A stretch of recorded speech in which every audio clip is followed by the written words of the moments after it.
Ranking all diets. Now, this is a tier list, but it is not all-inclusive, so I will not have every diet ever on here, but it is going to be accurate to the diets that I am listing. In the S tier, we have balanced diets and plant-based diets that incorporate lean meat and dairy. These are diets that are going to be flexible enough to work for the vast majority of people, but they're going to cover most of your health and fitness bases, i.e. getting you enough protein and being useful for performance and muscle building. They're also not overly restrictive and don't impose arbitrary food rules, so that's good. Next, below this, we have the A tier, which encompasses IIFYM/flexible dieting, stuff like that, and also the Mediterranean diet. I put the Mediterranean diet here because it is the big named diet that is probably closest to what would be a healthy diet. The main problem with the Mediterranean diet just being it places a couple unnecessary restrictions, but overall it's a pretty healthy diet. And for if it fits your macros or flexible dieting, people can definitely bend the rules on this as much as possible to make it borderline unhealthy, but it's a pretty good premise to start from. Next, we have the B tier diet, which is where I would put vegan, paleo, and vegetarian. These are diets that are pretty good, and if you're going to do a fad diet, you could definitely do a lot worse. You're going to be able to probably optimize health and performance on these, but it's not going to be as flexible or as realistic for some people as the higher tier diets, and you might start to be getting into the territory where you're excluding foods that are healthy and or things you enjoy, which are things you just don't need to do on a diet.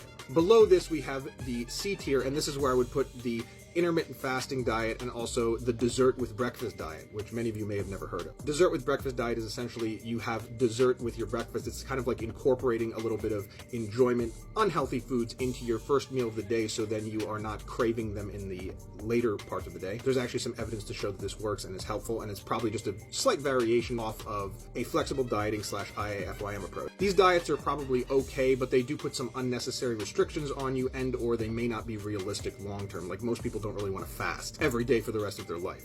Anyway, below this we have the D tier. The only thing I have in here is the keto diet because it sucks pretty bad, but you can do worse. Main issue with the keto diet being it puts a really strange and unhealthy restriction on carbohydrates for no reason, and we're starting to get into the territory to where your diet is more closely resembling a cult than it is an actual healthy lifestyle modification. And then below this we get to the bottom of the bottom tier, the F tier of diets, and in here I would have the carnivore, the cert food diet, and the alkaline/pH balancing type diets. These diets range from complete hogwash to things that are going to likely make you less healthy to super restrictive and strange pseudoscience like the cert food diet. I would never do any of these diets or even consider doing them under any circumstances because they're likely going to put you in a yo-yo cycle, make you feel like crap, or you're going to end up joining the cult that is one of these diets, which you don't want to do any of those things probably if you're a rational, normal human being.